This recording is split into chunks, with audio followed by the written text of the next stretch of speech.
to all of you, Advocate Junaid Khan, ये किस तरह की भाषा है? Shaheen Bagh like protests, सड़क पर उतर आएंगे, Jagdambika Pal and all the parties that are supporting this wait for the consequences. Is this not dhamki culture, part of dhamki culture? Open threats being issued now?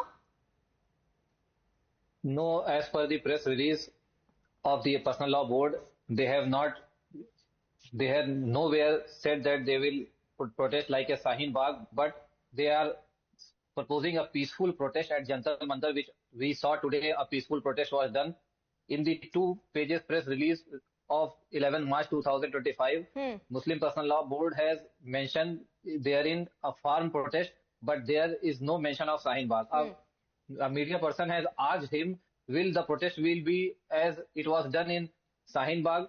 He said, as per him, the Shaheen Bagh protest was a peaceful protest, and if you think that protest, you take an example of Shaheen Bagh on our protest will be like Shaheen Bagh protest, then he said you can take example of Shaheen Bagh, but nowhere he has said that the protest will be beyond a peaceful protest. And what do you have to say about Jagdambika Pal and all the political parties backing the Waqf bill? Wait for the consequences. You're talking about what has been printed in the press release. We are talking about the statements that are openly being given. Here's the chairman of the All India Muslim Civil Rights, Mr. Mohammad Adib, who said Jagdambika Pal और जो पार्टियां support कर रही हैं, आप देखिए हश्र क्या होगा. What is the meaning of that?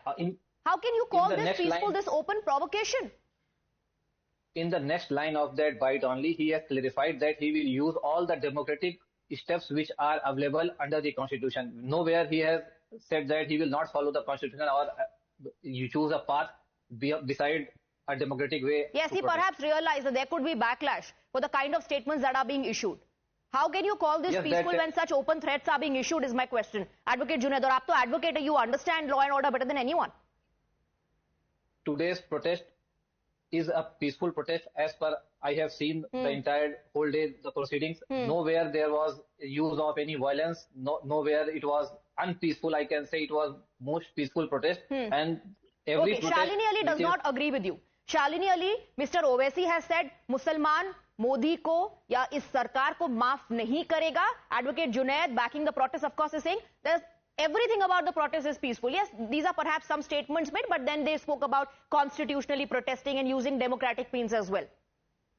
See, it's a very simple case where we have always seen that Mr. Asaduddin Owaisi has always come out to project himself as the messiah of the minority, of the Muslim, and yet he and his family for last 6 generations have been occupying the properties of the Waqf board.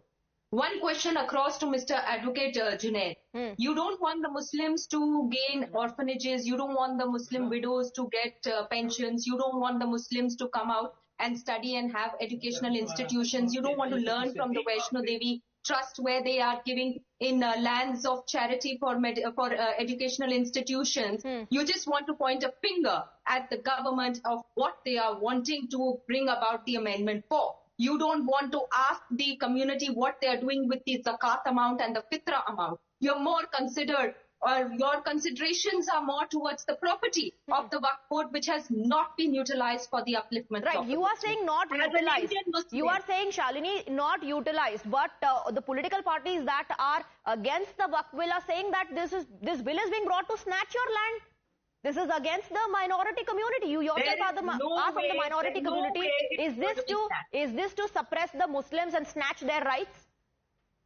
If that was the question, that the Muslims were going to have their rights snatched, then why would the government even think about bringing an amendment which is for the development of the minority? Okay. I have again and again said that when you go to any dargahs or when you go near railway stations, especially Nizamuddin railway station or Mumbai, you will see people, handicapped people with their vehicles having the names of an NGO. What happens to the Waqf board? What happens to all the land that is being used, which is lying vacant? Why are there no any educational institutions? Let me take a quick rebuttal from Advocate Junaid. Please respond.